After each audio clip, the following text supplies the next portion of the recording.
स्वागत आहे सर्वांचे पुन्हा एकदा माझ्या एका नवीन व्हिडिओमध्ये। सर्वांना श्री स्वामी समर्थ। तर आज ना खूप उशीर असा व्हिडिओला सुरुवात केली आहे, कारण सकाळपासून खूप अशी कामात होते।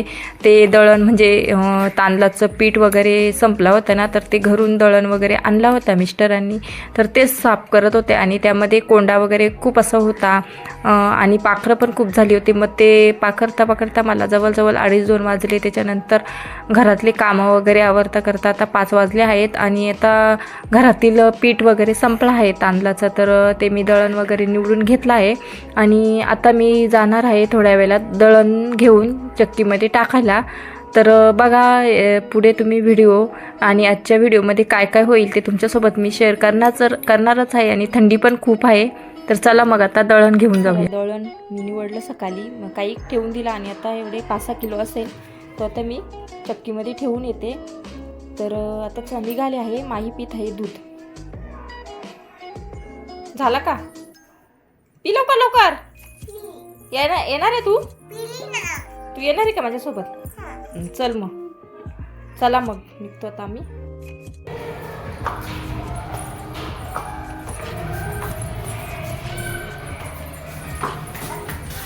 आता चक्कीत दळण वगैरे ठेवून आले आणि मिस्टर आले आहेत, तर त्यांच्यासाठी बनवत आहे चहा आणि त्यांना भाकर आणि चटणी खायची, तर ते त्यांना देत आहे आणि थोड्या वेळात दळण आणायला जाईल।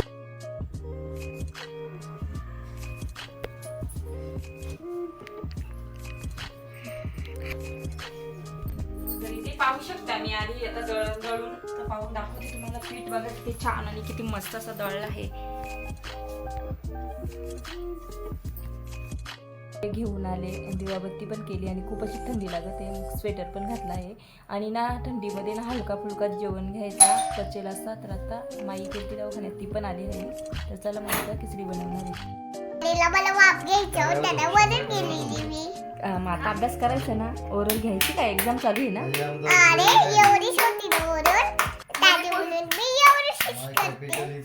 आता मी ना रात्रीच्या जेवणामध्ये ना मस्त दाल खिचडी बनवणार आहे। तर खूप अशी थंडी पण आहे आणि थंडीमध्ये ना हलकं फुलकं तसं आहारामध्ये जेवणाचा समावेश करायचा असतो, म्हणजे जे पचेल ना तेच खायचं असतं, कारण थंडी जास्त असल्यामुळे रात्रीचं आपल्याला डायजेस्ट वगैरे जास्त होत असतं, त्याच्यामुळे ना एकदम हलकं फुलकं काहीतरी बनवायचं। तर मी ना इथे मस्त अशी दाल खिचडी बनवत होते आमच्या सर्वांसाठी। तर जास्त प्रमाणात मुगाची डाळ घेतली होती आणि तांदूळ अगदी कमी घेतले होते, म्हणजे जास्तीत जास्त डाळीचा वापर केला होता। आणि मुगाची डाळ तुम्हाला सर्वांना माहीतच आहे किती फायदेशीर आहे, ती खाल्ल्याने किती फायदे होतात।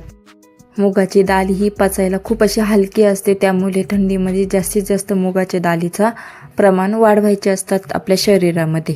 मूग डाळ ही वनस्पती आधारित आणि फायबरचे उत्कृष्ट स्रोत आहे, ते पचनास मदत करतात आणि बद्धकष्टता टाळतात। मुगाच्या डाळीमध्ये चरबीचे प्रमाण कमी असते आणि त्यामुळे हृदयाचे आरोग्य चांगले राहते। मूग डाळीमध्ये फॉलेट, मॅग्नेशियम आणि व्हिटॅमिन बी इत्यादी जीवनसत्वे आणि खनिजे देखील भरपूर असतात। मूग डाळीत असलेल्या फायबरमुळे आतड्यातील घाण बाहेर टाकण्यास मदत होते। मूग डाळ खाल्ल्याने रोगप्रतिकार शक्ती वाढते। मूग डाळ ही आरोग्यासाठी खूप अशी फायदेशीर आहे, तिचा जर हिवाळ्यामध्ये जास्तीत जास्त प्रमाणात सेवन केला तर आपले आरोग्यही चांगले राहते आणि आपले रोगप्रतिकार शक्तीही चांगल्या प्रकारे वाढते। तसेच मूग डाळ खाल्ल्याने आपले रक्तदाब नियंत्रणात राहते। मूग डाळीमध्ये प्रथिनांचे प्रमाण जास्त असते, त्यामुळे हिवाळ्यामध्ये जास्तीत जास्त मूग डाळीचे सेवन केले पाहिजे। प्रथिने आपल्याला सर्व डाळींपासून मिळतच असतात, म्हणून सर्व डाळींचा समावेश आपल्या शरीरामध्ये केला पाहिजे। तसेच हिवाळ्यामध्ये मूग डाळीपासून बनवलेले पदार्थ जास्तीत जास्त सेवन केल्याने आपले आरोग्य अति उत्तम आणि चांगले। तसेच मूग डाळीपासून बनवलेली दाल खिचडी आपण जर हिवाळ्यामध्ये म्हणजे थंडीच्या दिवसात खाल्ली तर आपल्या शरीराला जास्त प्रमाणात ऊर्जा प्राप्त होते। सर्व मूग डाळीची खिचडी वेगवेगळ्या पद्धतीने बनवत असतात, सर्वांची वेगवेगळी पद्धत असते, माझी पण वेगळी पद्धत आहे। मी इथे ना मस्त असे 2 वाटी मूग डाळ घेऊन ती स्वच्छ धुवून अर्धा तास भिजत ठेवली होती। तसेच 1 वाटी तांदूळ घेऊन ते पण स्वच्छ धुवून अर्धा तास भिजत ठेवले होते।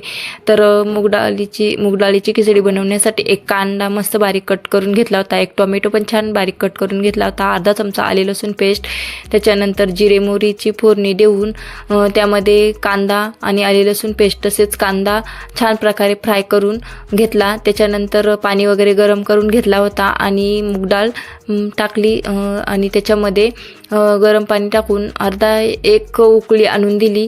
त्यानंतर गरम मसाला वगैरे टाकून घेतला आणि एक उकळी आल्यानंतर तांदूळ वगैरे मिक्स करून घेतले आणि 15-20 मिनटं गॅसवर मूग डाळीची खिचडी शिजत ठेवली. तर 15-20 मिनटानंतर मूग डाळ शिजल्यानंतर मध्येच थोडासा त्याच्यामध्ये 1 चमचा तूप वगैरे टाकून घेतला. तर अशा प्रकारे मी डाळ खिचडी तयार करून घेतली. तुम्हाला कशी वाटली ते तुम्ही मला कमेंटमध्ये सांगा. आणि अगदी पातळ आणि खूप अशी पौष्टिक आणि पचायला हलकी अशी डाळ खिचडी तयार झाली. मी करत आहे व्हिडिओचा एंड. आजचा व्हिडिओ इतकाच कसा वाटला ते तुम्ही मला कमेंटमध्ये सांगा. लाईक शेअर सबस्क्राईब करा.